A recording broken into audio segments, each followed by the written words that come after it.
Same holds true as always. Constant forward drive and aggression are key to your survival. As a professional instructor with the Self-Defense Company, you must continue to remind your students of this. There is no defense, only attack and counterattack. Technically, counterattacks are attacks that are just too late. Remember to use stomping footwork every time you move. Doesn't matter if you're stepping or moving with a strike, always driving the knee up and stomping down forward. All strikes are done with a whipping action. Okay, we focus on speed, power, and follow through. This must be done with a sudden, sharp, violent shock. Again, as we mentioned in the last module, the use of a battle cry or a ki is important. Okay, any different strike can be combined. There is no technical pattern to this. The same has held true since the very first module. The major difference, first off, between this and what you learned in Module 1 is that we're now, instead of being concerned with moving forward once we've attacked our target, we want to maintain our mobility and we want to keep our options open. So if we need to escape or we need to draw a weapon, we can do so, where we don't get too wrapped up in moving forward and taking our target out. Now, you're going to see that as it escalates and as they press the attack or your assailants press the attack, you're going to have to go back to the methods that you learned in Module 1. But the first way that starts this differently is the bladed stance. Before, we were standing on a 45-degree angle, weight forward, generally focused towards the target in front of us. Now we're going to do something a little different. We're going to blade our position so we're at a 90-degree angle towards our target. So again, Pete, stand here, please. Before, we were here. Now, we're here. Pete, come on the line, would you? Again, you see the center line off on a 45-degree angle. Now, we're in a bladed position. Okay? This allows you more mobility, more visibility, whereas before, again, we were generally focused at the immediate and threat in front of us. Now we can account more for multiple assailants, and we're not really concerned so much with taking ground as we are with keeping our assailant off of our body. And the only way we do that is we limit the amount of body weight and commitment to the target. So this bladed stance allows you to account for attacks from the front or the rear or either flank. Okay, these threats can be engaged by simply shifting or pivoting your body position or stance at any time. Okay, so we are 90 degrees towards our target. You'll also see that as they advance and you lose personal space, you're going to have to attack with more power. This will make you sacrifice mobility for your power and focus. If your assailant is farther away from you, you're more mobile. As he closes in on you, you're forced to deal with him and your mobility is lost. In this instance, the position of your assailant determines your level of commitment. Again, this is fine if you're looking to escape or secure a weapon. If my only primary concern is getting away from him, then we don't have to worry about, putting all our weight into our target. So we start with this bladed stance. So you're facing your initial threat at a 90-degree angle, perpendicular to your target. As you approach, you immediately step back. This 90-degree side, typically strong side forward. If you are carrying a sidearm, you're going to put your weapon side in front. And I know that's probably contrary to what a lot of you have heard, but in the case of multiple assailants, if your weapon is toward the back, it can be seized by a third party. This way, with the weapon in front of you, you can protect it. Okay? And this stance will, with my strong side forward, this stance will allow you to be equally effective in all directions. But you can't get something without sacrificing a little something else. Because you're able to move, you sacrifice power for speed and mobility. Whereas the modules 1, 2, and 3, you're focusing on, more moving forward. Now you're focusing on mobility and escape. This stance allows you symmetry in your defense and allows you to continue those options. So your footwork. As always, it must be stomping and convulsive. Once you pick a direction, you must be aggressive in moving forward and always taking ground. Your constant movement will be your primary threat, and keep your primary threat off balance and cause any secondary threat to be inaccurate and creating distance as you move. Okay, so the fundamentals of your footwork. Now, it doesn't matter if you're boxing or playing point guard, it's all the same. The foot that moves first is the foot that's closest in the direction in which you want to go. So you have an advance step. Very simple, you move forward. Okay? Retreat step, back foot, steps back. Simple enough. If I wanted to move right in this position, okay, the foot that's closest, if I'm bladed, it's whatever I'm comfortable with. If I wanted to move left, here. Doesn't matter. No need to get too complicated on this because you don't have to. You're just moving. But just keep in mind, do what's going to come natural to you. So, half pivot step. Okay, this step will put your strong side forward. Your head will look first in the direction. So if Pete were a second threat coming from my rear, okay, I would just turn and half pivot. Okay, again, half pivot to my rear, turn and half pivot. Remember, you only need to do this if you have time. Your instinct will tell you otherwise. If you don't have the time, you simply look and fight from the other side. This is the beauty of this bladed stance. Roger, come here for a second. So if we're attacked from the rear, okay, so now I've got my thread here. He moves in. Okay, I move now. There's Roger. Bang. Okay, I can move because of this bladed stance. Bladed stance. So really, unless I need to, turn to put if I do a pivot step to put my strong side forward, I'd only do that. That would be a full pivot. I'd only do that if I had time. So we did half pivot. So Roger would be, let's have Roger here. Okay, good. So we're here. We would be half pivot. Okay. Again, if Roger were coming from this angle, so I have initial threat, then Roger approaches, then it would be quarter pivot turn. Okay. So initial threat. Okay, secondary threat, quarter pivot turn. Again, always look in your direction that you turn. Closest foot moves to the direction, and once you get in, you just bring your feet into position and you're set. Again, still into this bladed stance. That's all the footwork from the stance. The difference now is that you're mobile, whereas before you're interested in only moving forward. The bladed stance gives you some more options and flexibility. We are clearly sacrificing power for mobility, which is the purpose of this module. The strikes you will learn now follow a priority of distance, speed, and power. This is to limit the amount of body weight you commit to your target. The less weight and commitment, the more likely you can create space, escape, again, of course, secure a weapon. First, we're going to start with our finger dart. The first possible point of contact, or the farthest I can reach when I touch him, is if my fingers are outstretched at a 90-degree angle to my target. So this brings us into the finger dart. Finger dart is done with the pads of the fingers. Fingers are pointed up, okay, driven into the face. Now, don't think of it so much as an aggressive strike like the finger jab we did in Module 2. Think of it as something he impales himself on. So I'm approached, I snap it up into position. It's just simply darted out towards his face just enough to make him give a reaction to it. Again, you make contact with the pads, not your fingernails. Okay.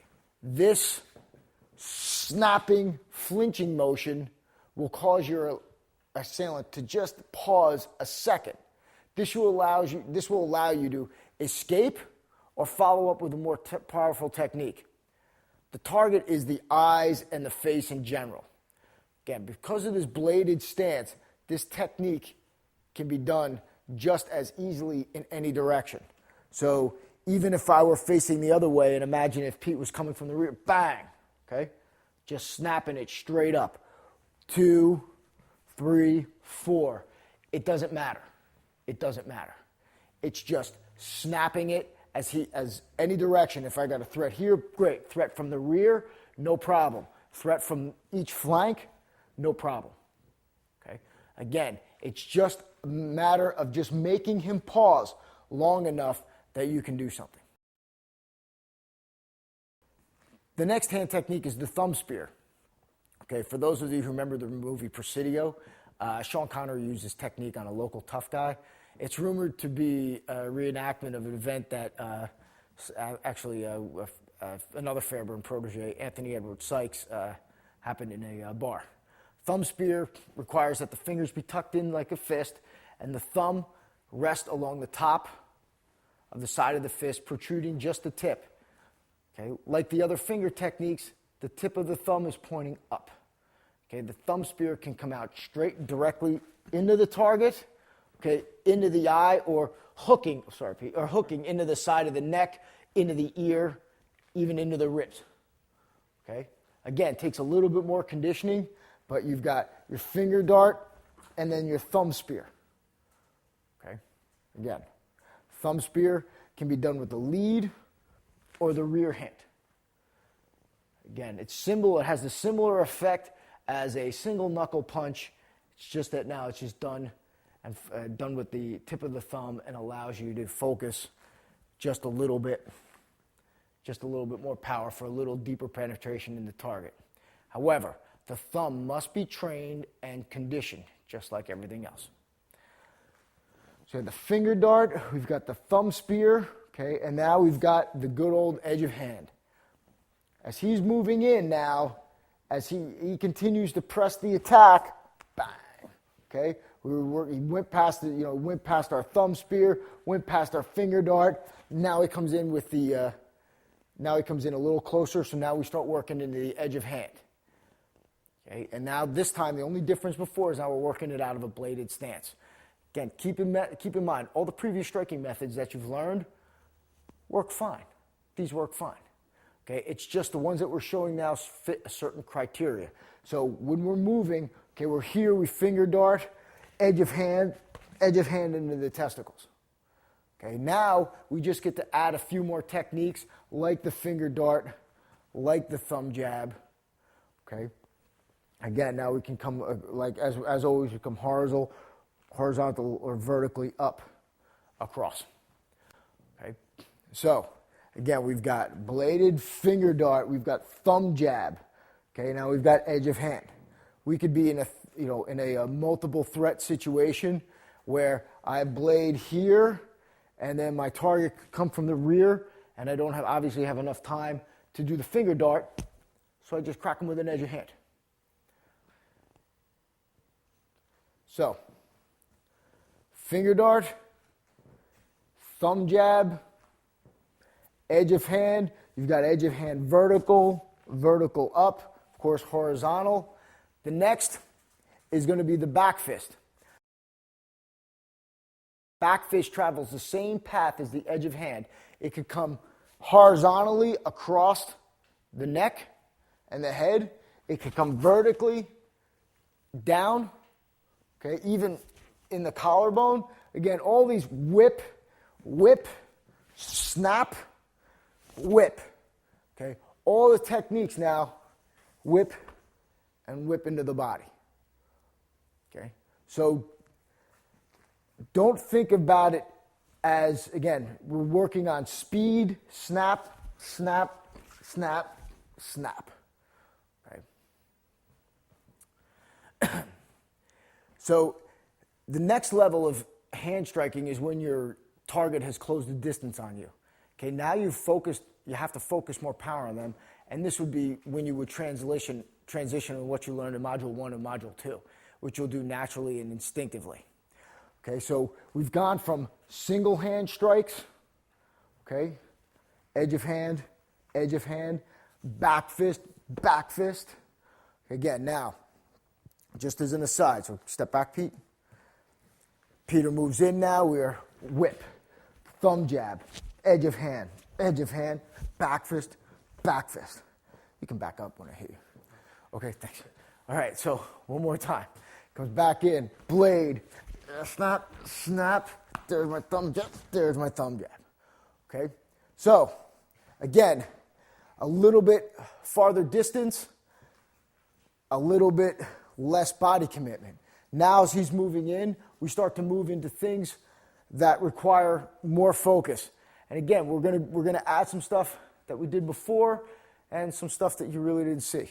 So he's moving in now. We're just gonna move into the next strike. Is gonna be that double palm smash or double chin jab. So same as module 2, it just drives straight up. Again, obviously you can follow with your knees and drive into the groin or the thighs. So we've bladed, we've moved in, we're here, good. He continues. Okay.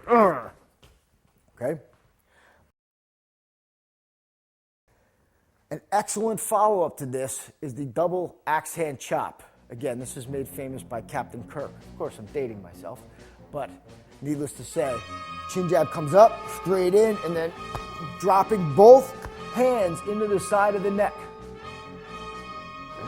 Both hands drop into the collarbones, the side of the neck.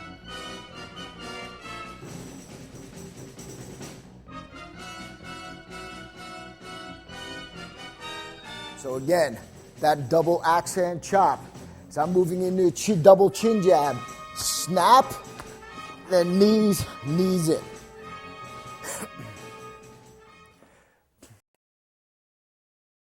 Next is the forward hooking elbow.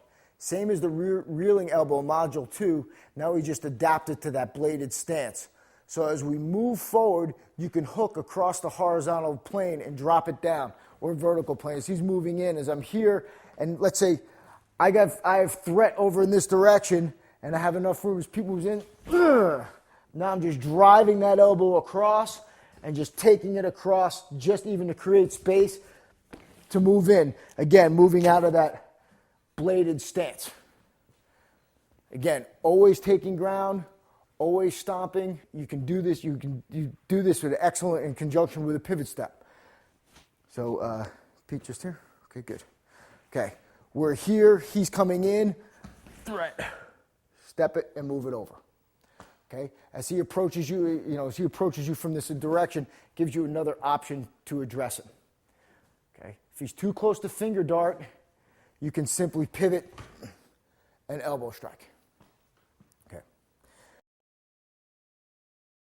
Here we are, threat from the rear, step. Okay. Rear elbow loads up, I just turn, step. Again, what you're really doing is making yourself, viable or dangerous, let's say, from a variety of positions. So remember, the difference between, again, that rear elbow and the rear edge of hand is just distance to your target. It's an elbow, he's only farther away. If he's coming in and then bang, it's an edge of hand. If he's tight, back, okay? Moving on to the next elbow in the series is a reinforced elbow. This can be done to the front and to the rear, meaning my threat is here. Now, there's two options. You can clasp your hands together or you can, cover your fist. The choice is yours as long as you don't fumble to search for the hands. I start by teaching people just taking this right away just because they don't have to think about it. So as he comes in, I'm here, and then I'm good to the rear. Okay? By doing this and by joining your hands, you incorporate more body weight and more power. Okay? You must be able to do this at your range because your assailant's in your space. The closer your assailant is, the more urgent it is for you to move and move fast. So this, of course, can be done in both directions. So the extreme close range or trapping range, did cover this in module 4, but it bears repeating. This is the next level before you're grabbed, especially when your attention is in one direction and you're attacked by another assailant. Until now, we've been going through a variety of techniques. So we're approached, I blade, I finger dart, let's say a whip kick. Now there's assailant number 2. Now edge of hand, hack and back fist. Now, okay, so it allows you to handle a couple threats, not that you would stay here. The reality being that I'm here, I keep him off, I'm here, he's here, and he continues, at least I can move and get out of there. At least you got options. Okay? It's not staying and fighting like our old chop sake movies. No, okay? So it's about just making them pause enough for you to get away. I'm dealing with one threat. We're here, we finger dart, or you can, okay, a rear threat comes in. Now we've got rear elbow, no wind up this time. Just come closer. Bang, okay, just hit it. Rear elbow to the midsection, rear elbow high. Okay, again, same as here, just up. Right? Okay, this is again, it's an excellent follow-up to the rear elbow to the midsection. Okay, so again, we're here, we blade him off, we kick him off, he's here. Okay, perhaps even like as your assailant's coming in for another grab from behind. Okay, here. Okay, so just as you see him, you just attack. Again, it's that same motion as an edge of hand. Same motion as an edge of hand. Again, just to review from Module 4, we still have, your forearm shivers. Okay, don't forget them. They're still there. They're still good. Now as we're starting to close the distance, as we're starting to get the distance closed off of us, now we're forced to start going into. You can see we've kept them at distances. Now as they're moving in, now we move into the Module 1 stuff. And then as they come in, then we start moving into Module 2 and Module 4. Okay, again, this is not where we want to be. This is because we failed to escape at this point. Okay, the last thing I should mention is, or one of the last things I should say, is the downward elbow smash. After you've damaged him enough, remember all of your training. Okay, this is just a downward elbow smash.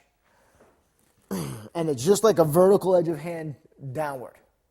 Okay, do not attempt this in the middle of a tackle or a takedown.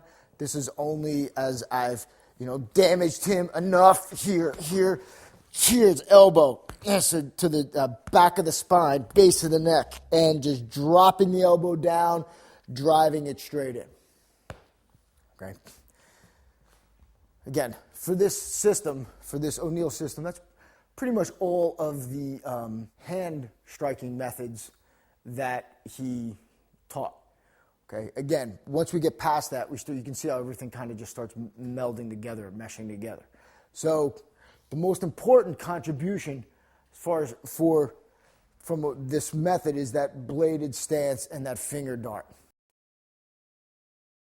So the leg techniques, well, again, the protocol as before. You start with the strike that will allow you to keep the greatest distance between you and your target. So for a hand technique, it's the finger dart. For a leg technique, it's the whip kick. Okay, the whip kick is your first leg technique. It's not, it's not a chambered traditional front kick. Instead, it's more like a whip, and it snaps at your target. Snaps at your target. Because you're wearing shoes or boots, the added weight and protection will cause significant damage to your target, as opposed to when you're kicking in traditional types of martial arts where you're barefoot, you're chambering the kick and driving it straight in.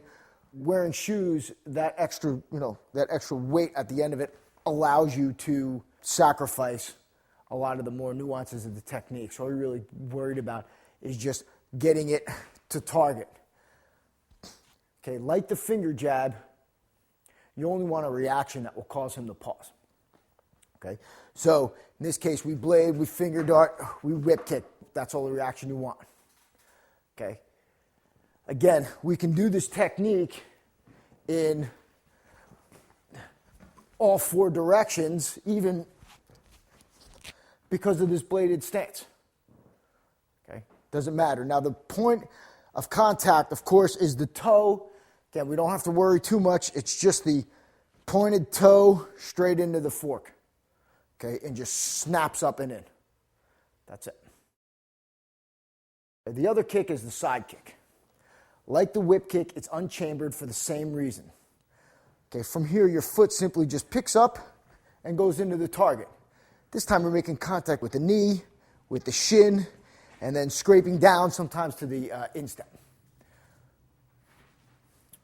Okay, you can already see that this kick is more powerful than the whip kick because it uses more of the body weight and more of the leg strength. But it's shorter. So from distance progression and from the progression of power and speed and mobility, the whip kick still kept them off our body. The side kick brings them a little closer to us. Okay, this kick can obviously be done in both directions or all four directions. Here, here. Okay, blade, kick, kick. That's the side kick. Again, just from where your foot is to the target. Again, striking with the edge of the boot into where it needs to go. The next kick is the pivot kick. It's excellent if you need to cover distance to strike a target on either your left or right flank. Now, this is not a round kick. It's meant to strike the toe into the thigh or the bladder, right below the navel. So when I'm moving in, okay, at a distance, I pivot back and drive the kick in to the thigh. Again, we covered this in module 2. So pivot, kick. Okay. Again, from this direction, kick. Okay, it has to be done at a far enough distance away, because if I do it close, now he's into my body, and now I've got the same problems of a round kick. Okay? So if your target is too close, you wouldn't use the pivot kick, you would use an elbow, okay, rather than the kick. Your hand techniques, these are for when your target gets close to distance, and there's really only one instance, and that's from the rear. So again, as soon as I'm fronted, my first assailant comes in but holds his distance, I feel him from the rear. You're just going to pick your foot up and mule kick it straight back.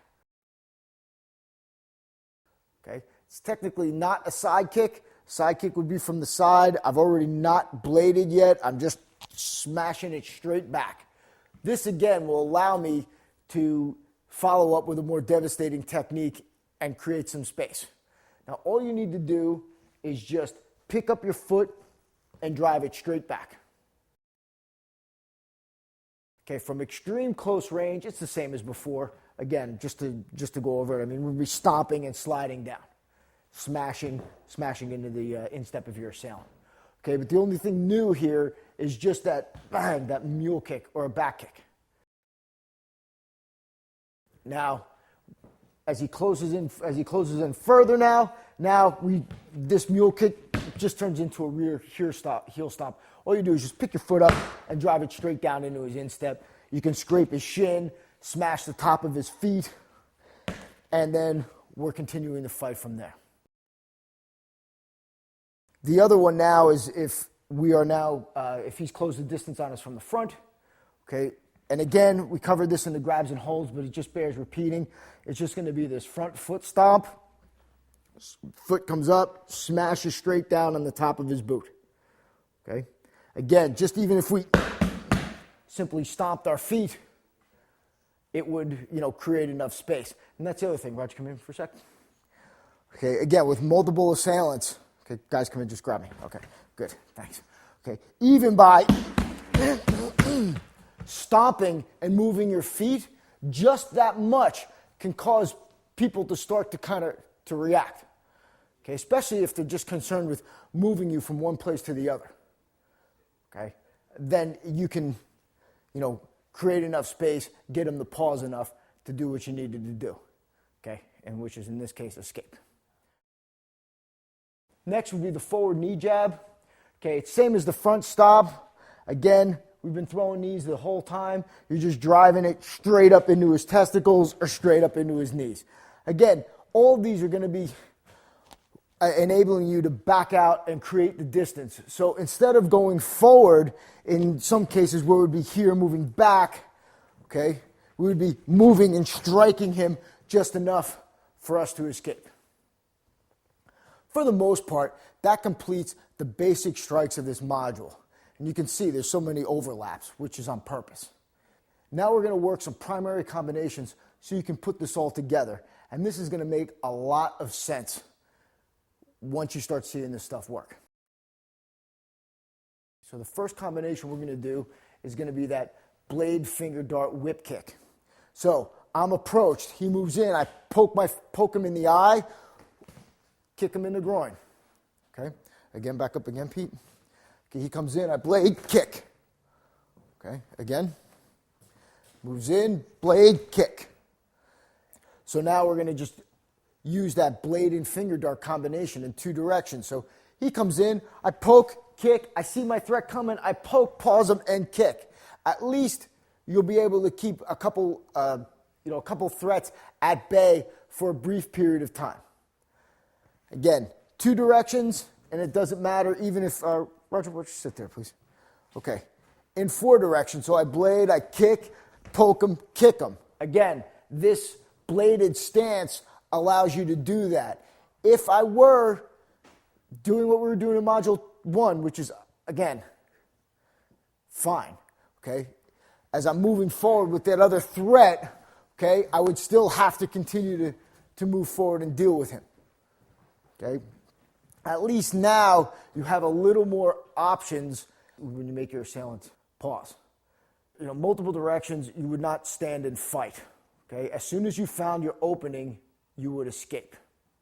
So you would blade here, kick, he's moving here, kick. Okay, I may be having to get out of here. Or I may have to go back to him. At least I can keep these guys off of me. But once you start, beating your feet and getting down the street, you're fine.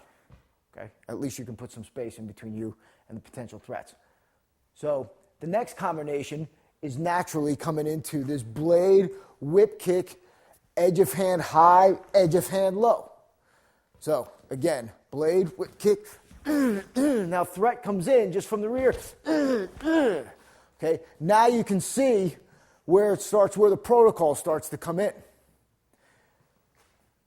Same goes with blade, finger dart, whip kick. Now we're going to do back fist, back fist. He comes in again, back fist, back fist. Okay, so again, comes in, kick.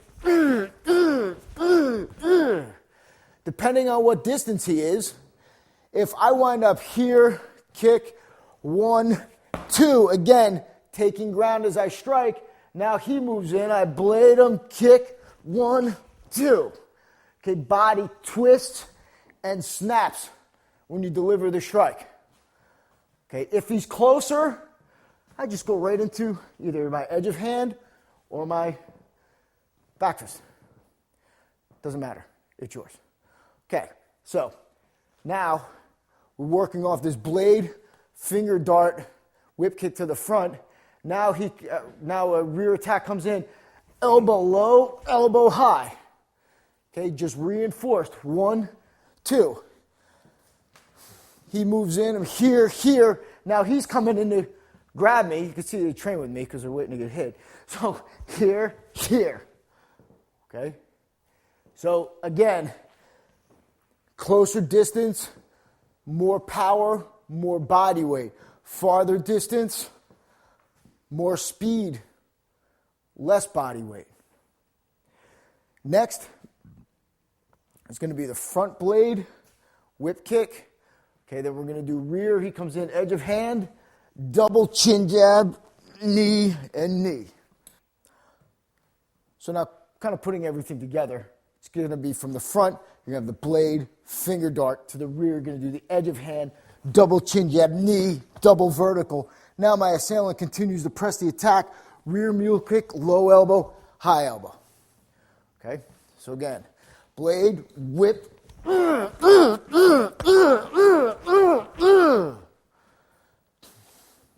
One more time.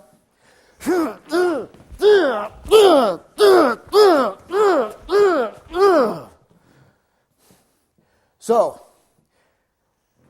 following the protocol, taking them from the farthest out to the closest in. Okay, next combination comes in a blade, whip kick. I see my threat from a distance. Back up a little bit because I won't do that in time. Okay, and I need to cover, so pivot, low, high, edge of hand. Again, for whatever reason, you come in here, he backs off, I pivot, low, high. Again, if he continues his threat, okay, and I pivot here, he continues his threat, I don't have time to pivot. It's just here, and into an edge of hand. Okay, the only reason why we're pivoting is just because the cover distance. That's it. That's it. So, which brings us to our next. So pivot, blade, side kick, back fist low, back fist high, back fist low. Okay, so again, pivot, finger tuck, side kick, high, low. Again, just a quarter turn that time, no big deal. Step back. So I mixed up the back fist. It doesn't make a difference. He was close enough for me to hit. He backed off. Then he came out of range. Doesn't matter. There obviously can be times where you're going to have to fight out of this situation and actually work from close to long range. So in this case, I'm approached from the rear. I smash, elbow, smash up. Now I finger dart, whip kick, back fist, elbow. Okay? So I'm working from an in tight range to create and fight out some space to get the heck out of there. Okay, so I might not, Murphy again. What can go wrong will go wrong. Okay, so he's already on to me. I'm here. I need, and then moving out. And moving out. Okay, next combination, again, is that now it's going to be blade, finger dart, side kick. Now, as he pauses, it's just going to be a pivot elbow, high, low and high. Now, he moves back, okay, to a range where now I may have a perceived threat coming here, okay, elbow, edge of hand, just to kind of finish him off to deal with another potential threat. So, okay, blade, pivot elbow, low, high. Okay. Again, front, we're starting way too close. Okay, good. Blade, finger, kick, pivot, low, high. That's the other thing. If you are training with partners, again, she said you don't need them, which, that's a case in point. Right there is that when you're training sometimes, the tendency is to close this space because, let's face it, we don't want to do things as efficiently as possible, which means we're all inherently lazy. Okay, so when we're training, we have a tendency to get closer to one another. This totally screws up your radar. Okay, you start to get comfortable in this zone here when in fact you should be attacking him. So always reset your distance. These mats are nice because we've got, a few feet we can gauge where we are just by the lines on the deck. All right? Just by the lines. So that concludes the empty hand portion of it. Next, I just want to show a little about what you can do with a pepper spray, and that can be replaced with a sidearm, club. It doesn't matter. Okay, it's as soon as you create space, you secure your weapon, and you're good to go from there. You can also practice by placing debris, bottles, or sticks around, and teach yourself to look for them when you're fighting and you're putting some distance in between you and your partner. The whole point is you need to put as much space in between him and you as possible, as your threat as you as possible in order to survive. And you also want to be able to train yourself look for the opportunity to seize a weapon and gain the advantage if you can escape. This concludes the instruction module of escape and evasion techniques.